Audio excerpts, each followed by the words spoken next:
channel. Thank you guys so much for tuning in. Make sure you hit the like button, share, and subscribe for future videos. I wanted to go ahead and dive into a discussion. The title of this video is Chaos Feeds Capitalism. Chaos fuels capitalism. Chaos is what allows capitalism to continue to grow in our society. And to an extent, some things are needed. I understand in certain areas and aspects where capitalism can definitely grow and expand and give our people a sense of direction, purpose, mission, and just make a living, have a life. It's to your discernment that we understand where we draw the line, especially as Americans when it comes to capitalism. Where do we draw the line? Where do we say, okay, this is enough? And I think that's the problem with our society as we grow and change and we come into a new generation. It's like, okay, yes, we've been breaking terrible, toxic, old patterns and cycles and the way of doing things, and we're living in the modern day where technology advancements and certain things are just growing and changing for the better.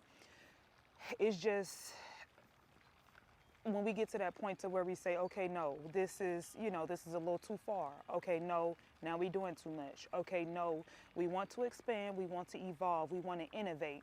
But at what point, to what detriment of humanity do we just draw the line and say, no, we're not doing this?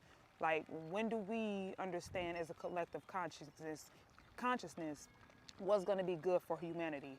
What's going to help us continue to innovate and also elevate as a race, as a people? Because certain things, if we pay attention to, a lot of things are going backwards. Like, we've becoming so far removed from nature and the importance and the power of connection with each other and love and spirit and just operating as oneness in a collective consciousness. It's like, where do we get to the point to where we say, okay, this is just for convenience. We need to consume and do these things to a certain extent. Where do we draw the line when it comes to allowing society to raise our children? When do we take accountability for the destruction that we are bringing to ourselves, especially as Americans? Like, I feel like American is bringing itself to its knees. American is dooming itself. America, I feel like, is really self-sabotaging in the name of capitalism. Because for capitalism to exist, you have to kind of compete. You have to come against one another. And to a certain extent, there has to be some type of detriment to the other party, whomever that is.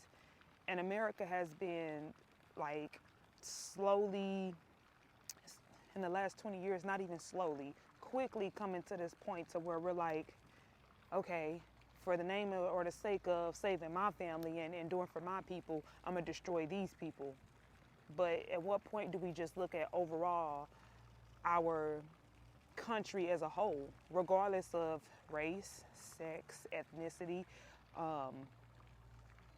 your status, your income level? Where do we look at America as a whole and say, okay, we doing too much. We gotta do something different because it's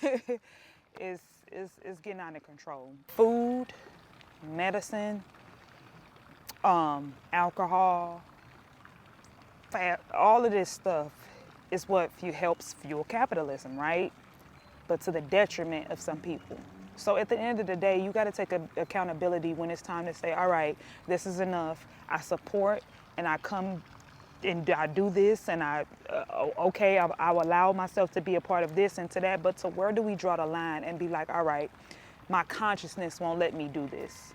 My consciousness won't let me destroy people or hinder people or just bring so much injustice. Like, where does that soul, that spirit, that connection with the Most High, that vision, that purpose, where does it step in at and say, okay, I don't think I'm supposed to be doing this? Cigarettes. I like to use cigarettes as an example because it's a very good example. For one, cigarettes, the warning label literally tell you this product may cause cancer.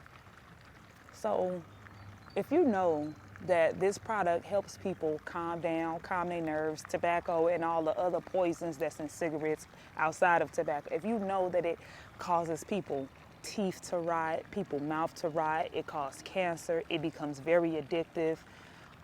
When do we get to the point to where we say, okay, it's time to try something else? Because yeah, we solved problem A. What are we doing about problem B? Well, it don't matter. We just gonna make some money off of it. I gotta feed my family. Forget all my customers and my clients and the people that support me to be able to live the lifestyle that I want. Forget to their detriment. So what? Me and my kids and my family, we don't do it. And it is messed up, and I know it's just a big thing in America, just in general, because that's how America was built off, you know, the race thing. That same attitude, that same energy, that same concept was, you know, what allowed America to be built. It was built from free labor off the backs of slaves. So when it comes down to nowadays, it's not race. It's whoever. Sex. Women outnumber men just in general. That's all over the world. So how can I market this product to women? Even though I know it's unhealthy, even though I know it could kill people, it could cause cancer, even though I know for a long time, women were not even smoking cigarettes or chewing tobacco. It was deemed as unladylike, which I don't mind. Y'all can have that, because it's damaging your health. But psychologically, it was pushed. Oh, independence. Oh, you're a woman. Are you being oppressed? Do what you want. Live your life. Be free. Make your own decisions and your own choices. Remember, women outnumber men. So if I'm only marketing to men, that number is even smaller in the choices of what certain men want to do. So let me open up this product and market it to women. I'll make more money. And that's just not cigarettes. Just think of all the food companies, how they market all these fake, detrimental products to kids.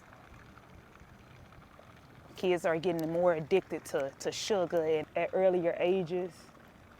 Just something to think about, y'all. I just like to use cigarettes because it's the biggest example I can think of, because looking at how harmful it is and how it, you know, came over time. Just I look at food, I look at alcohol, it's doing the same thing as cigarettes, fast food, processed foods, all of these type of things that are just used, I just want to sell it to people. I don't care what it's doing to people. Other countries, other nations are not like this. Do y'all know that over 85% of Americans are overweight, underslept, overworked, depressed, and still to this day, marketing to single independent women? Just think about it. Just think about how many companies could not thrive, could not make money, could not go viral if they didn't market to single women.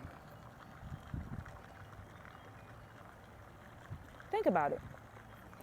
Eyelash companies, bars and restaurants, tacos and tequila, brunch. You don't see married women at these places. Why? Because their husbands are giving them some type of provision, hopefully. Because the men understand what the other men that are behind these companies and brands are doing. They're marketing to single women. Hair weave, fashion,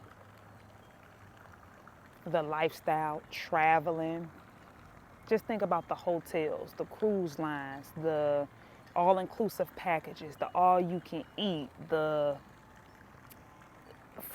just think about how all of these companies and all these places and people would not make money if it weren't for people being depressed, stressed, single, miserable, unhealthy.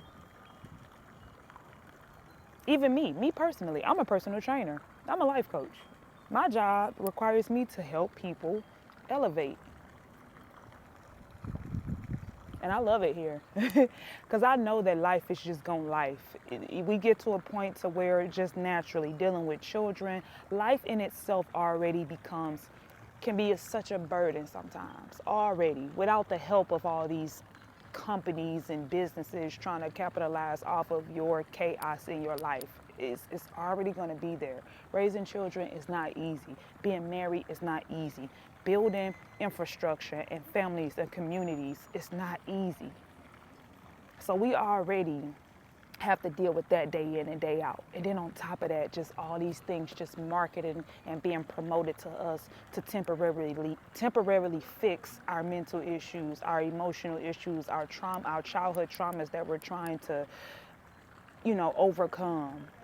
And that relationship that we're constantly trying to develop with the Most High. Think about all the things that just temporarily relieve, just medicine, tobacco, alcohol, brunch, vacations. And then when you come down, back to that same sad reality and just constantly doing this until you older in age. Nothing got solved. But did all these companies make money off of your chaos? They did. There's just some things to think about. And I don't mean to single out nobody. I don't mean to single out single women. It's at an all-time high. And it's so obvious for those of us that are tapped in, that have been awakened within the last, I would say, 10 years.